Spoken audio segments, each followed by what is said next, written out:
and welcome to another interesting episode of Amazing Amazon and Captain TV coming from Lagos. Hope you enjoyed the last episode of the show. Yes, I'm back on your screen again this weekend. Thank you so much for always being a part of the show. So tell everyone around you to come around that it's about to get started. I am Tosin Adeyemi.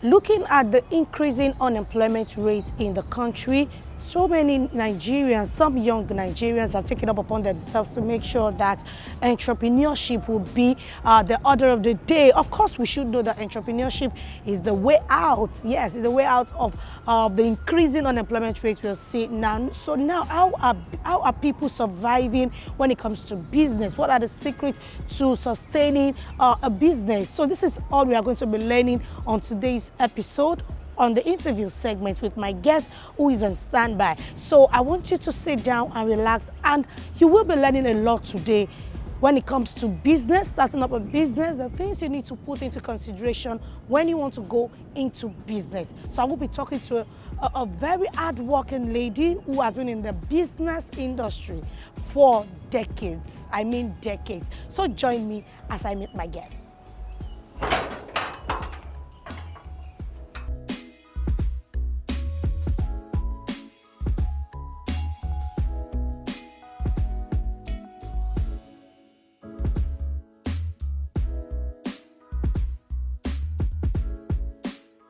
Welcome to the interview segment. My guest for today is Mrs. Adejumoke Odulaja. She is passionate about service to humanity, also has been impacting lives from way back. She is a successful entrepreneur, currently running a wellness and fitness center, also a fashion outlet here in Lagos. So join me as I welcome my guest to the show. Thank you for joining us. Thank you, Tosi. I'm glad to be here. Thank you for accepting our invite as well. Thank you. So tell us more about yourself. What do you think viewers need to know about you? Tell us more. Well, I'm sure you know a lot about me already, but my name is Adejumoke Odulaja. I'm a Christian, a deaconess, a mother, and a grandmother. Wow. And an entrepreneur. I don't know, I've been in business for quite some time, and touching lives. If you also want to interest you that I'm a widow. Wow. But I don't believe that is an introduction. I believe that as a widow, you don't really have to. I mean, that's not an introduction. It does not stop you from achieving whatever you want to achieve. So, I was born close to 60 years ago. Okay. In Lagos, to my parents who have blessed memories now. And I grew up in a lovely family, closely knitted family. I was born in Lagos. I schooled here in Lagos, both my primary, secondary, and tertiary. And my love for wellness started way back then when I was in secondary school. Okay. I was one of those people that represent the school then for calisthenics in the 70s. So I developed the passion for exercise. And along the line, I believe that looking good is good business. We just don't have to look good, we have to feel good. We have to take care of ourselves. That's deep. At times you can just look good because of makeup. Yes, your outfit. But internally, how do you feel? Good, yeah. So I was driven by this passion when some 25 years ago, I lost my mom. And it was a sad event because she wasn't old. She was just like 60 plus, going to 61. And the doctor then told us that if the weight hadn't been that much, maybe they would have tried to save her life. Okay. So ever since then, I don't want to believe in hereditary. Why do we have to inherit? Why should we inherit obesity? That we can really fight it and live a better life. That all of us does not have to go that way. So ever since, I have been an advocate of wellness. I have gone through so many courses in trying to, know what and what not to do to help other people. So this led me into setting up a wellness center for over 15 years ago. Wow. Yeah, for over 15 years ago, we've been doing this good work. And along the line, I not just do it, I have a time that I do free classes, free medical check. I do it every month to people. Just want them to know. I tell the people, come around, I'll check your sugar, check your BMI, check your blood pressure, and other things. So it's something I'm passionate about, and I'm glad that because of me and through me, a lot of people are staying, fit and keeping fit. I have a very large platform of where I tell people what to do and what not to do, how to live their life intentionally. Because I know that in life now, you just don't have to. Good health does not just come like that. Yeah. You have to be intentional about it, and you have to give it a priority. So therefore, I have lists of people on my broadcast list, and I give them tips to wellness. Wow. Simple tips to wellness. What you need to do, how you need to carry yourself, how you need to deal with your emotions.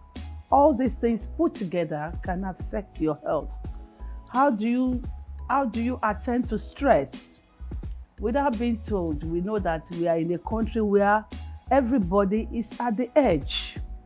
Everybody is worked up for one reason or the other. You don't know, anybody can just flare up at any time. How do you react to all these things? Yeah.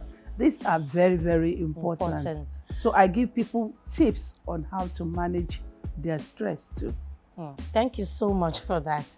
I must say you have really given us the more important points that we need to know, the punchlines, yes. Okay, I understand that we have women who are in business, but yours is quite different because your business is also impacting lives. Just like you said that you run free screening for people. But before we go deeply into the conversation of the day, which is how you started out your business, you said something that it was the death of your mom that actually prompted you to begin a wellness center that you want to help people as well. Yeah. So now, I would like to ask you, you are an entrepreneur, you have businesses. Who did you inherit that entrepreneurship skill from? Is it from your mom, from your dad, or this is what you have already imagined yourself while in school, that this is what you will settle for? Well, thank you very much, Tosin. Without saying much, I come from my father. My father was a civil servant. Okay. And he got to the peak of his career as a civil servant. My mom was an entrepreneur. Then he ran a large business. He had so many people learning trades under him, a seamstress and everything into business. Then in my family, we are humanitarian personified. So we are passionate about people. I'm also a member of an organization, the largest female humanitarian organization in the world. And for my year, I was able to reach out to a lot of people. I empower widows. I train girls and women. I check people for so many things. There's this month of October that you check. We call it Pink Month for ladies. Okay. Because we discover a lot of people are dying of cancer. We have to create the awareness. So for my year, I was able to reach out to hundreds of women, give them free medical check. From their breast to their cervix to everything, we have to do all these things. Because I believe that women have really labored so much on their children. And it's time when they are supposed to sit down now and start resting. And start reaping the fruits of their labor. You will just hear that she had cancer of the breast, so she had cancer of the cervix, so which is the two major ones that women how face. Do we go about these things? Do we have enough enlightenment? Do people even know what to do and when to do it? How well are we checking our health? Some of us, we take good care of ourselves by buying ashwebi, by buying, go to parties. Looking good and not feeling good. And then you don't give priority to this body that is going to wear those beautiful clothes. So how do you take care of yourself? If you ask, there was a time I was asking a friend, and I said, I'm going for my normal check for the year. And said, what for? And this is somebody who had master's degree. She said, I have never done it before. At 60, she has never checked if she has never bothered to do mammogram. Neither has she bothered to do medical check. No medical check. She said she's fine. I said, the Bible said, my people perish because of lack of knowledge. Those people that died, we are not better than them. And God's will for us is not to just live and live like that. His will for us is to live life and live it abundantly well, in sound health, wealth, and mind. And you have to be intentional about it. You just don't sleep and wake up and you think you will get sound health. A lot of people do not know that they have to exercise on daily basis or at least 4 times in a week. How well they live that monotonous life. They go from office in air conquer, they come back home in air conquer, they go into the aircon room, and then they think that is life. You need to do something extra to live a longer... You're not exposed to the sun at all. Yes, a longer life. So all these are more. I try to preach to people. I try to broadcast. I do that at least once or twice a week to tell you that, please, I'm tired of listening to news of the death of the younger ones. I mean, when you hear somebody is dying at 40, 50, 60, we are not fulfilled at that time. When you're retired, you should start another life. We should live a good and quality life. So all this and more, we try to preach. Okay, I would also like to ask you this question because we'll be going on a short break very soon. But before we go on that short break, I'd like to ask you about tell us a story about yourself that can motivate younger people. In the course of building your career, one thing that you have achieved, maybe like you faced a challenge and this was how you tackled it and you were able to overcome, and this story can actually motivate the younger ones. I want to say that in anything and in everything we do, we need to persevere. We need to be consistent in whatever we do. And we need to be sure of where we're going. The vision that you cannot see, you cannot achieve, you cannot get there. I had seen this long ago. And along the line, there might be challenges. I'll tell you one thing. When I was trying to set up, I didn't really go out to set up this business. Okay. I just felt that I am so passionate about my health, I needed to do something. I spent millions buying equipment. And can you believe what, Tosin? I was using all this equipment for myself alone. Wow. I'll get somebody who will come in, do my massage, do this and that for me, using all the treadmill, using my bike, using, you know, everything. And a friend came in and said, Jumoke, look at all the things you put on ground. Is it for you alone? I said, honestly, we need to really be passionate about our health. So he said, then why don't you start it, commercialize it, and preach the good gospel that you have? It is. I started because, but while starting, you have a lot of challenges. People will feel we're not even making enough to sustain ourselves. But because I believe that this is a calling that I'm passionate about, I will move on. The country is not helping. Yeah. We as we're seated here, you know, we are not on electricity. So many things are challenges that we have along the line. Finance, but when you know where you are going, you can see the vision of where you are going. I bet you will get there. And one step, if you're going 1,000 miles, a step at a time, gradually you'll get there. There may be challenges on the way, but with God on your side, you will overcome the obstacles. Okay, now you said at first you bought all of those equipment for your personal use before someone came to you that, okay, you can actually monetize it. So now, I can say that starting up was not an issue for you in the area of capital. It wasn't an issue for you starting up. I would say it wasn't an issue, and it was an issue because I did not acquire this equipment in one day. And before going into wellness, don't forget, I have been into Ashoke business. Okay. This is Ashoke, which is the starting point, you know. I'm into fabrics and traditional for parties and for weddings and all this stuff. So I have been in this business and I have been saving. And I also have a husband, thank glory be to God, even if he's of blessed memory now. He was somebody who is passionate about his family and ready to set me up. Because I had to leave my job to take care of the home front.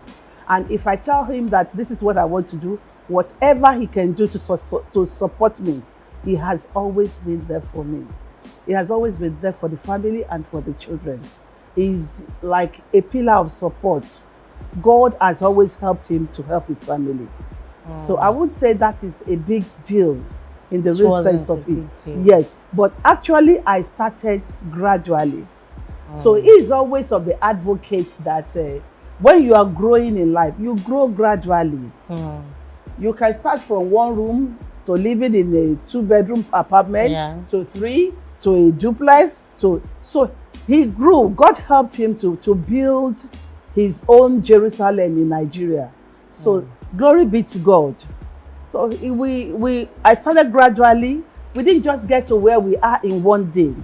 And that is the problem with the younger ones. They see you there and they felt that, I should be there. Yeah. But they didn't know your story. Yeah. They did not know where you started from. We started gradually building ourselves until we get to that level. So we didn't just get there in a day or in a year or in 10 or 20 years. So it was a gradual process. Looking at the unemployment rates in the country now, we must all embrace entrepreneurship because that's the way to go. But looking at starting up a business now, some do not believe in starting small. We want to start big. So, and like, okay, just like you said that, so people will see someone who is successful in a business and you be like, oh no, I want to be like this person without knowing the story behind the glory. Yes. So now, starting up from the scratch, you said capital was not an issue for you, but someone wants to start from the scratch, starting up a business and want the business to grow and all of that. How can the person start small? Thank you, Tosin. I think I didn't say capital wasn't that of a big deal because I started gradually. Okay. I didn't get to where we are now in 10 years or even 15 years. So it was a gradual process. My husband was growing into gradually. He didn't just get there in... And he was a support system for you. It was a support system for me. But if you want to start something, it's like you planting a flower. you plant the seed or a tiny flower now. You kept watering the flower. Yeah. You keep watering the flower and then it blossoms. Anything that you want to start, you must have your humble beginning. And you said some people do not want to start small. Yes. If you don't want to start small, you must go through tutelage. You have to start from somewhere. And these days, I don't believe you have to have a big business house for you to make it. In our own time, we don't have Facebook, No we social don't have media. Instagram, no Twitter, no social media, nothing like that. So we're only struggling to do our business. But these days now, a lot of younger ones are doing marvelously well, and they don't even have an outlet. Most of them are in their husband's house and they're doing business. It's just about being consistent about what you are doing. So if you know what you are doing, I can be in my house now, somebody is in her house, she's cooking, and she will put it on it that she can make ofada sauce. I can make this thing. A lot of younger ones, don't be deceived. Some of them don't know how to cook again because they book all these things online. Somebody will bring something for them and they would have packaged it there for this thing, and that they will be serving to their husband. Some people are doing that business. You look at your own strengths too. Look at what you are good at. Start from somewhere. And definitely you will get there. Sure, certainly. All right, thank you so much for that. I would like to take you back a bit. When you lost your husband, did it affect your business? Did it affect you, like trying to want to like, can I continue with this business without him? He has been a support system for you. Thank you, bringing me back. My husband passed about 7 years ago. And you said, when my husband passed, did it affect me? Who will lose a husband and it will not affect the person? Either physically, psychologically, financially, and otherwise. It will definitely affect you. It affected me. I was even thinking, not just because moving on the business, how would I move on? I was so devastated. He wasn't sick. If I can be preaching wellness, that is to tell you that my husband is into it.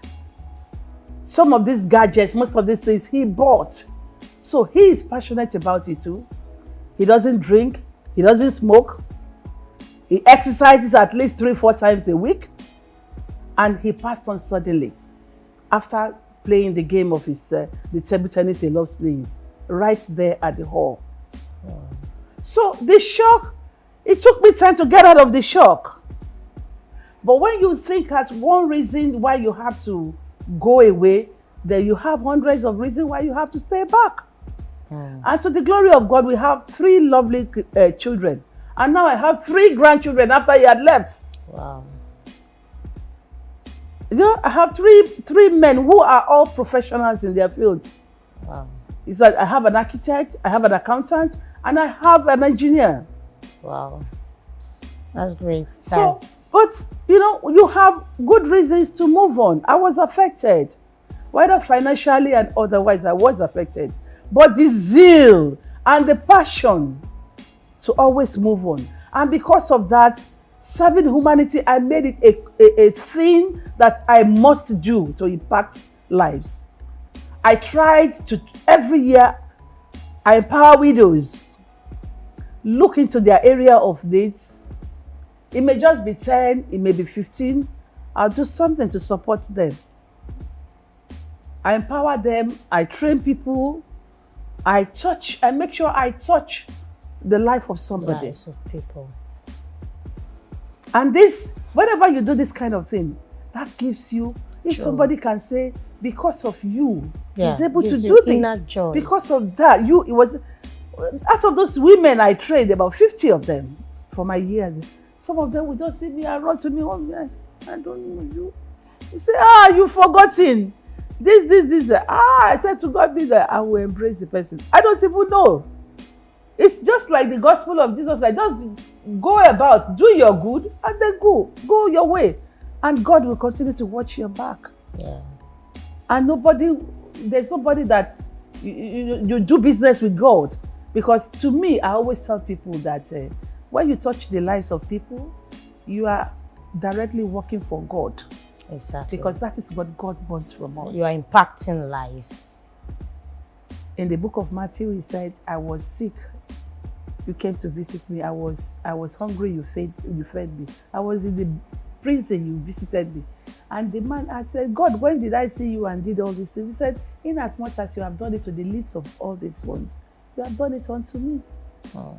So, all right, thank you so much for that. I must say, it's you have really impacted a lot of people, and I know that this will also encourage every other person out there, even knowing that you're a widow and this is not in any way affecting your life, because we've seen some people who, after losing their husband, though they have a job of their own, but they give up on everything. They give up on everything and making the children suffer for it, and kind of not knowing that though it's always very, very painful to lose one's husband, but it shouldn't stop one from moving on later. All right, thank you so much for that. We'll go on a short break now. So when we return, we'll talk more about the business itself. All right, viewers, stay with us. We'll be back after this time out.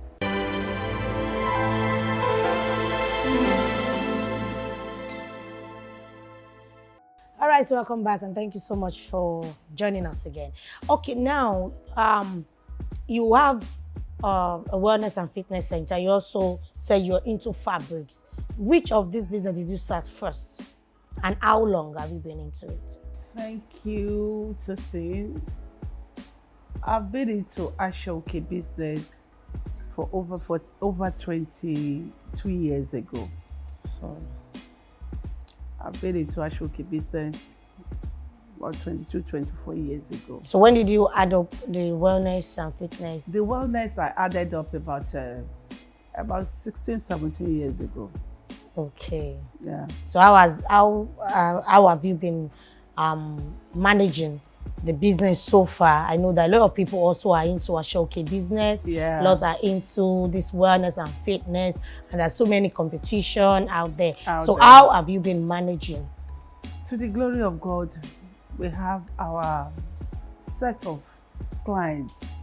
I really do not know how to advertise. Now you should get a social media. Now, and when all these ladies will now call now, can you give us your IG page? Yeah. Can we have this page? Then I call them and say, I don't know. All this, I think we have to do business the way the children of these days are doing business. But I have to tell you, when I was starting, it was that time that people in the families are getting married, and we have to source for Adejumoke, and we have to, go and get this and that. And I said, why do we have to be going elsewhere when this is something I can start doing? And there was one of these elders in my church then, she was into Adejumoke business. And she called me, Jumoke, I think you can do this business. So I said, really, Mummy? And she said, you can do this business. And then she said, okay, I'll introduce you to my weavers. That was how I started. It was my younger brother's wedding, and I decided to make all the Adejumoke. And I said, I can do this thing. So I started throwing out my weight, and I said, this is what I do. This is what I do. And that was how Adejumoke came to be. And to the glory of God, whether in America or in London, we have so many people that we have catered for, and then I discovered that all my friends, our children are getting married.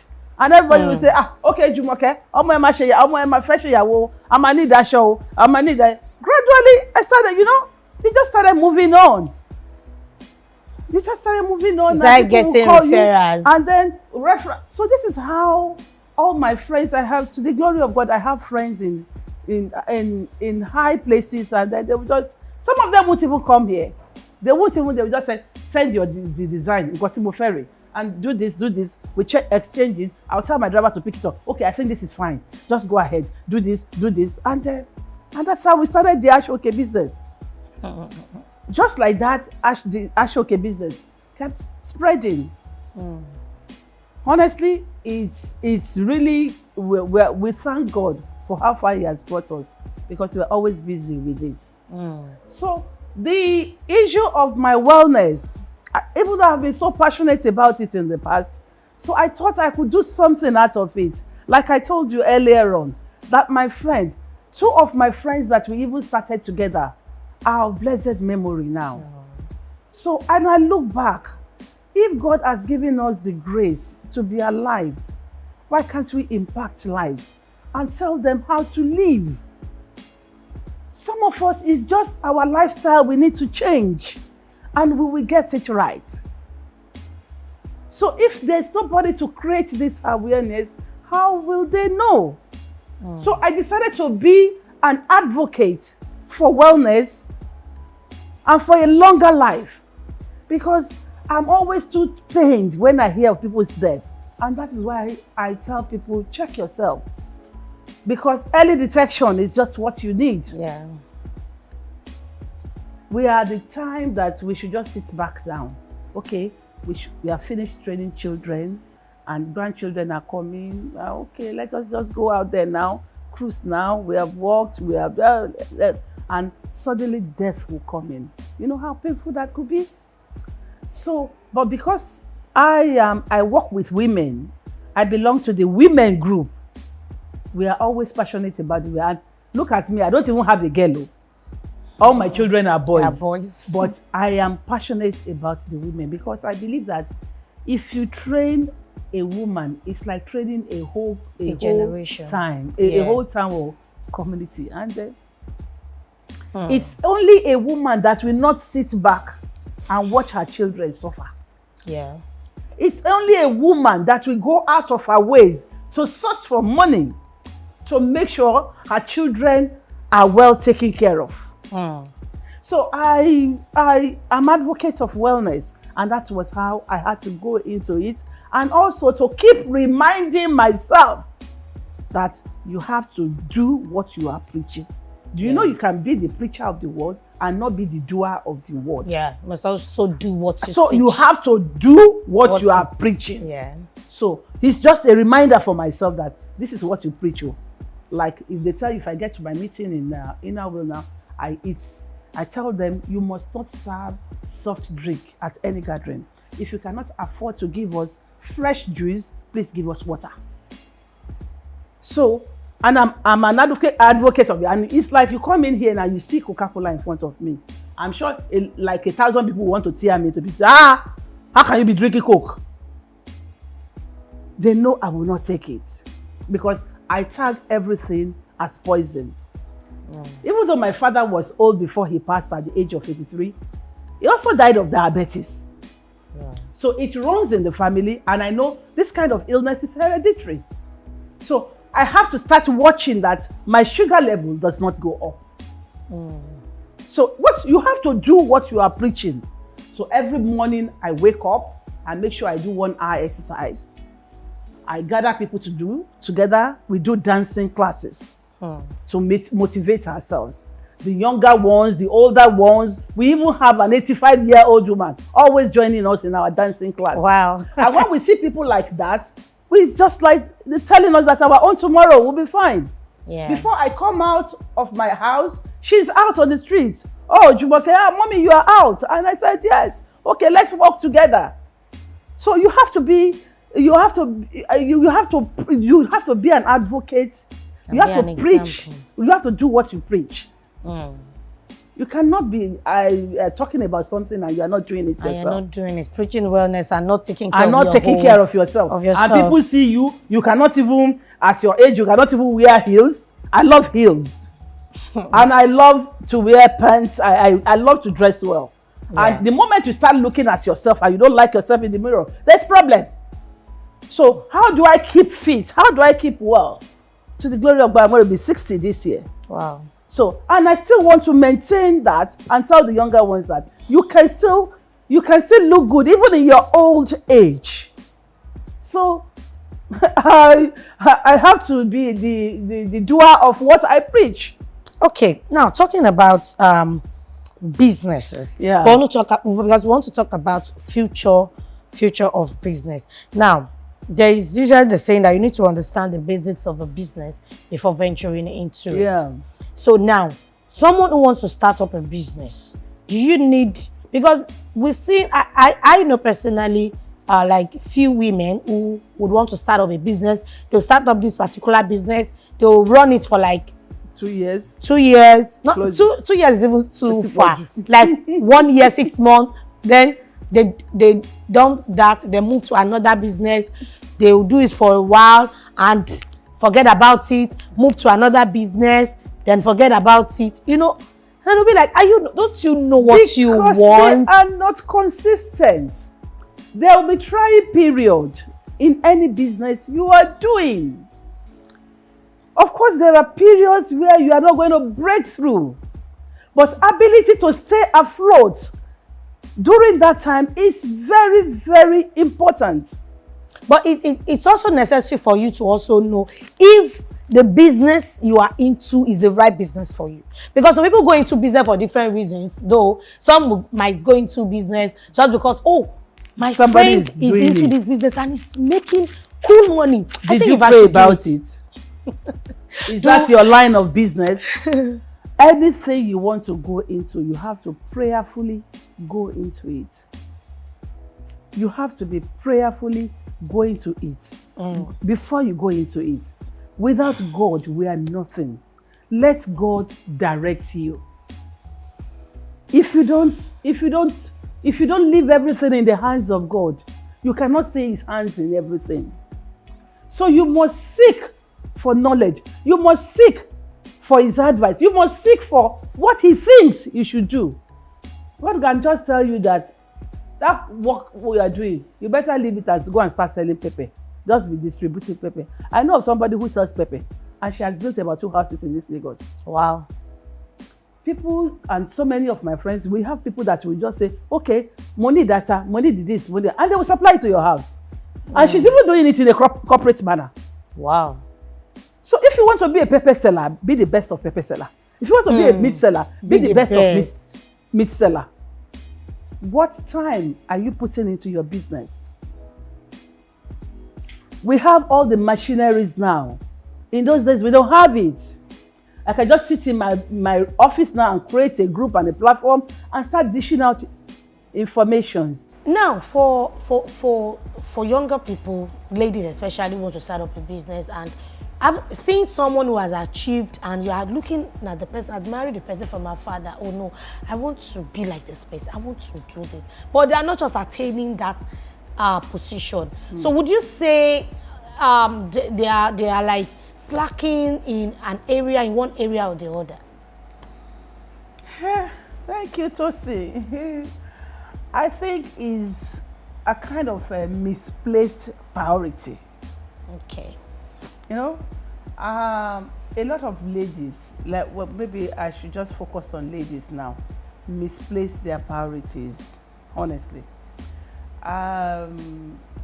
They don't know what next to do. We just shared the story of somebody who had some people's wardrobe, some people's house, the buildings they should have is in their wardrobe. How? Oh, if you see somebody who is buying a wig of 500,000, 200,000, I have even seen the one of 1 million. Really? Yeah. And people who are buying iPhone, whatever you guys call it, they're ready to buy phones of 400,000, 500,000. There was an inscription I have in my house that says, if you have a Land Rover and a Land Cruiser and you still have a landlord, then you're a stupid man.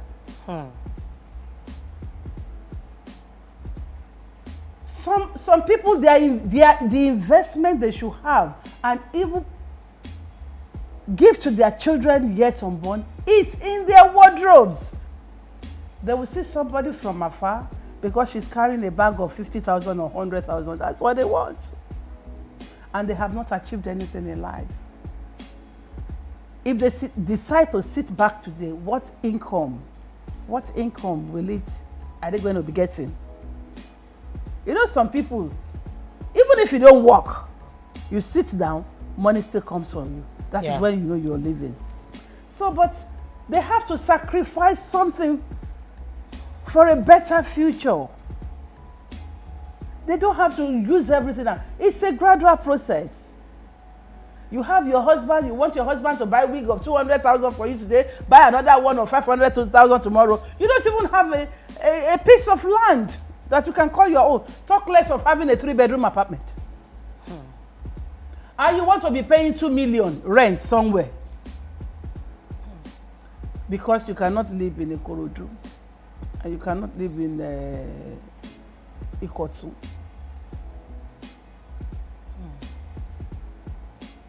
It's your choice how you want to live your life. You have to live your life by design. The Bible says there is time for everything under the earth. There is time and season for everything. As we are now, there was a time, all I do is take care of my children, take them to school, bring them back home, make sure they do their assignments, make sure that my husband's meal is ready, and you know, that is sacrificing my time. A time comes, they all left the home and went to secondary school. At a time, they were all in the university. At a time, they are all on their own. So the life is a stage.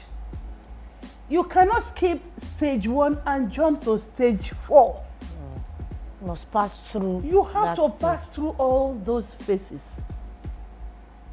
But you cannot. My mother used to say one thing while we were growing. Ani ìjọ téèyàn bá gùn kọ́ ló ń kọrùn.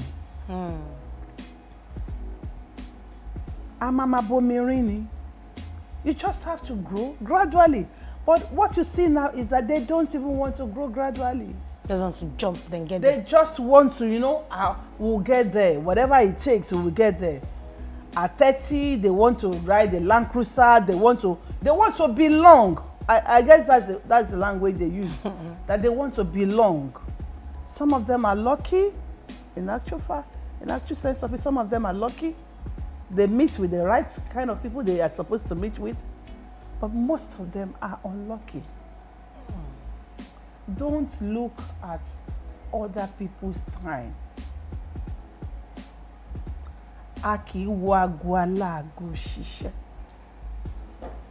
Work with your time.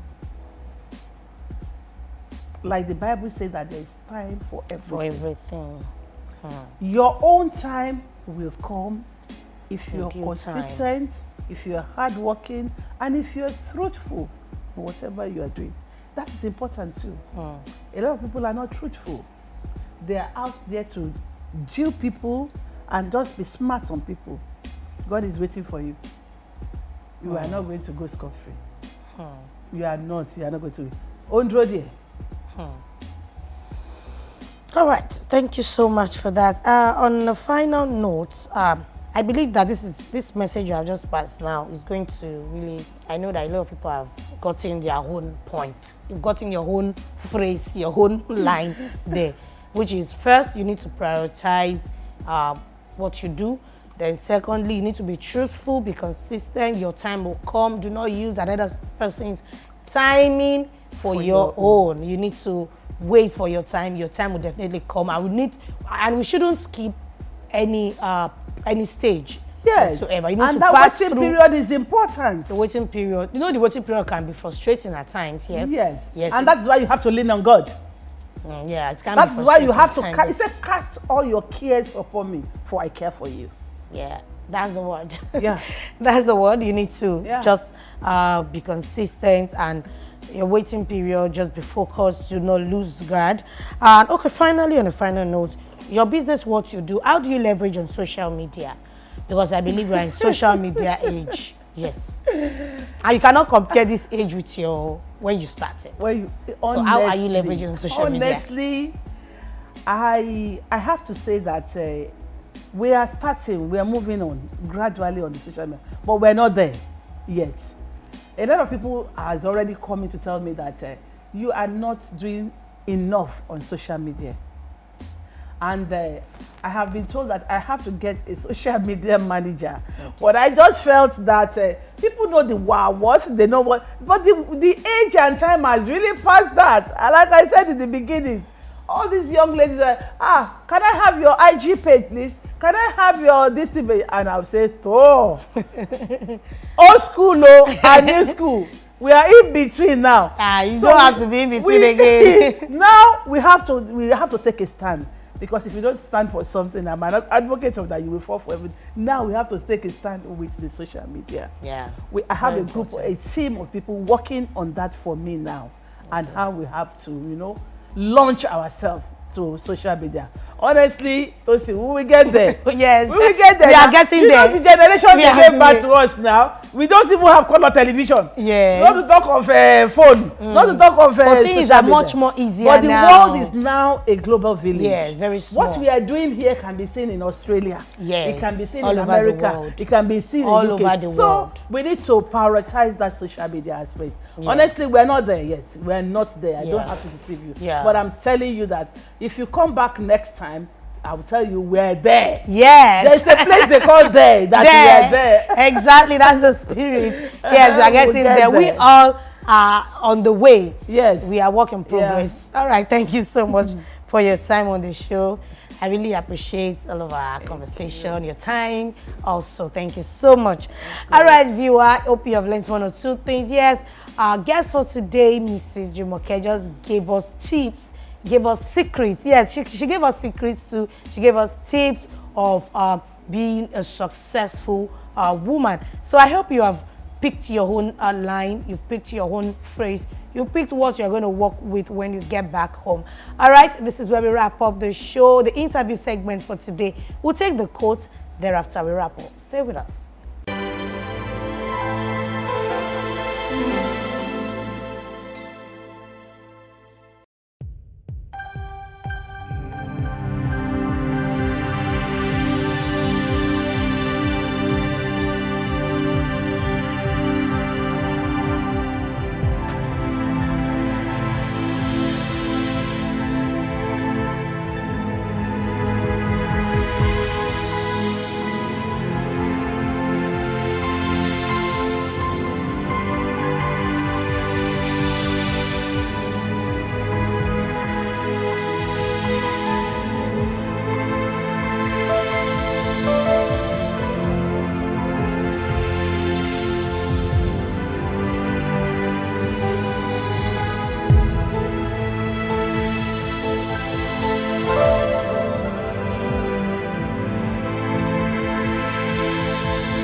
All right, hope you enjoyed every bit of our conversation. Yes, you've heard from our guest for today, Mrs. Adejumoke. Yes, talking to us about how we can survive being a business person, how you can start up, the challenges to be expected, and way to go about your business. Oh, so this is the much we can take on today's episode of Amazing Amazon. Thank you so much for joining us. Join me again next weekend. I remain your host, Tosin Adeyemi. Bye for now.